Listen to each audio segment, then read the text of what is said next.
और ब्रेक के बाद इस वक्त एक बड़ी खबर आ रही है। बिकरू कांड के दोषी एसएसपी पर कार्रवाई हुई है। तत्कालीन एसएसपी अनंत देव को निलंबित कर दिया गया है। एसआईटी रिपोर्ट में अनंत देव दोषी पाए गए हैं। विभागीय कार्रवाई के लिए गृह विभाग ने ये आदेश दिए हैं। तो एक बड़ी खबर बिकरू कांड को लेकर, बिकरू कांड में एसएसपी के खिलाफ कार्रवाई हुई। अजीत हमारे साथ और अधिक जानकारी के साथ जुड़े। अजीत, क्या खबर? देखिए, बिल्कुल नीलू, एसआईटी की रिपोर्ट में तत्कालीन एसपी बिकरू कांड में जिसने आपने देखा था हमारे कई जवान शहीद हो गए थे, उनकी हत्या विकास दुबे और उनके साथियों ने की थी। उसमें एसआईटी की रिपोर्ट में एसएसपी आनंद देव को दोषी पाया गया, जिसके बाद मुख्यमंत्री के निर्देश के बाद गृह विभाग ने उन्हें निलंबित कर दिया है।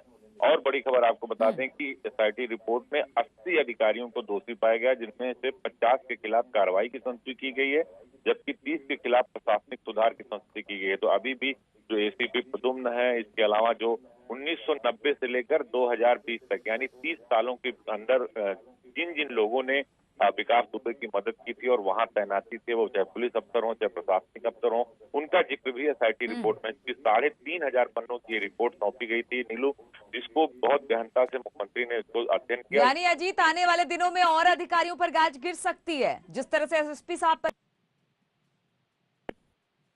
देखिए, बिल्कुल आने वाले समय में और भी अधिकारियों के खिलाफ कार्रवाई होगी, जिसमें सबसे पहला नाम एसीपी प्रद्युम्न का है।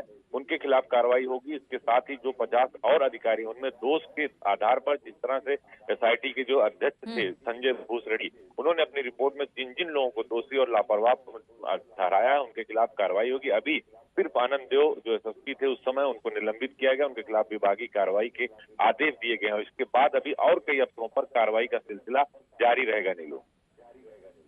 और सबसे बड़ी बात यह है कि चूंकि बिकरू कांड की जब रिपोर्ट एसआईटी ने सौंपी थी अजीत, तो कई सारे नाम ऐसे थे, और लगातार सिर्फ बिकरू कांड नहीं, उसके आगे पीछे भी जितने अधिकारी रहे उनके खिलाफ भी मतलब पूरी जांच हुई और जांच में बहुत सारी चीजें निकलकर सामने आई। ऋषभ हमारे साथ जुड़ गए हैं। ऋषभ, एक बड़ी कार्रवाई हुई है बिकरू कांड को लेकर, और सबसे बड़ी बात अजीत जिस तरह से बता रहे हैं कि सिर्फ बिकरू कांड ही नहीं बल्कि कई सालों पहले की भी चीजें जहां पर लापरवाही बरती गई है, उन पुलिस अधिकारियों के खिलाफ भी कार्रवाई होगी।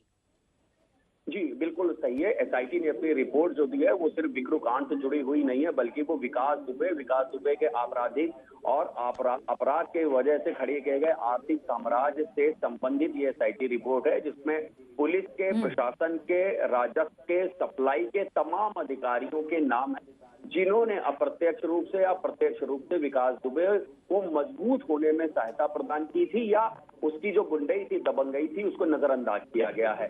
शहीद देवेंद्र मिश्रा जो बिकरू कांड में शहीद हुए थे, उनका एक लेटर वायरल हुआ था, उनकी कुछ ऑडियो वायरल हुई थी, और उसके आधार पर अनंत देव के ऊपर ये आरोप लगे थे कि उन्होंने जो लोग डिजर्व नहीं करते थे उनको थानों में पोस्ट कर रखा था। चौबेपुर के जो तत्कालीन थानेदार थे विनय तिवारी, उनके बारे में बताया जाता है कि मृतक के छोटे से सब इंस्पेक्टर बने थे, उनकी ट्रेनिंग भी नहीं हुई थी और उनको सब इंस्पेक्टर रहते हुए चौबेपुर थाने की कमान दे दी गई थी। तो ऐसे ही अनंत देव के तमाम ऐसे सिटीजन थे जिसको एसआईटी ने अपनी जांच पे गलत पाया है, और अनंत देव की कुछ फोटोग्राफ जो बताया जाता है कि जय वाजपेयी था उसके साथ भी थी। तो ऐसे तमाम आरोप की एसआईटी ने जांच की और ये पाया कि अगर अनंत देव ने सतर्कता बरती होती तो शायद विकास दुबे इतना मजबूत ना हो पाता। लिहाजा एसआईटी ने ये रेकमेंड किया था कि आनंद देव के ऊपर विभागीय कार्रवाई होना चाहिए और उनका कम से कम सस्पेंशन होना चाहिए। उसी एसआईटी रिपोर्ट के ऊपर शासन ने, गृह विभाग ने कार्रवाई की है। आनंद देव जो इस वक्त डीआईजी हो चुके हैं, पीएससी में, उनको सस्पेंड कर दिया गया है। साथ ही साथ उनके खिलाफ विभागीय कार्रवाई के आदेश भी दिए हैं। इसी के साथ एसआईटी ने अपनी रिपोर्ट में पिछले कई साल में जो कानपुर में अधिकारी तैनात रहे हैं, पुलिस प्रशासन, राजस्व वगैरह से जुड़े हुए, उनके खिलाफ भी कार्रवाई के आदेश के रिकमेंडेशन की थी। अब ये गृह विभाग को, शासन को तय करना है किसके ऊपर और कितनी कार्रवाई होनी है, लेकिन अनंत देव पर कार्रवाई करके सरकार ने कार्रवाइयों का आगाज कर दिया। बिल्कुल, बिकरू कांड में जिस तरह से अनंत देव की संलिप्तता थी, और सबसे बड़ी बात जो हिला हवाली बिकरू कांड को लेकर बरती गई, इसलिए सबसे पहले अगर किसी अधिकारी पर गाज गिरी है तो एसएसपी अनंत देव पर यह गाज गिरी है, उन्हें सस्पेंड कर दिया गया। बहुत बहुत शुक्रिया आपका ऋषभ, हमारे साथ जुड़ने के लिए। तो इन तमाम खबरों के साथ इस बुलेटिन में फिलहाल इतना ही। रुकेंगे छोटे से ब्रेक के लिए, लेकिन ब्रेक के बाद भी लगातार खबरों का सिलसिला जारी है।